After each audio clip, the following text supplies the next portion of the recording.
புதுவை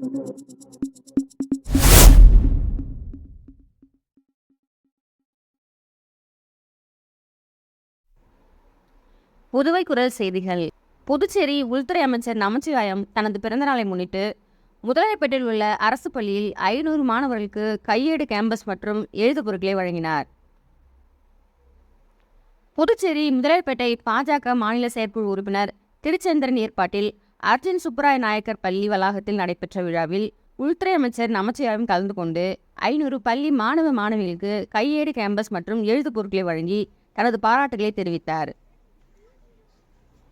இந்நிகழ்ச்சியில் பாஜக சட்டமன்ற உறுப்பினர் அசோக் பாபு, விசிசி நாகராஜன், கட்சி அலுவலக பொறுப்பாளர் மகேஷ், மாவட்ட பொறுப்பாளர் செல்வ கணபதி, தொகுதி தலைவர் விஜயகுமார் மற்றும் தொகுதி செயலாளர் கனகராஜ், பாண்டு, ரஞ்சித், சரவணன் மற்றும் ராகவன், கமலக்கண்ணன் உள்ளிட்ட கட்சி நிர்வாகிகளும் ஆசிரியர்களும் கலந்து கொண்டனர்.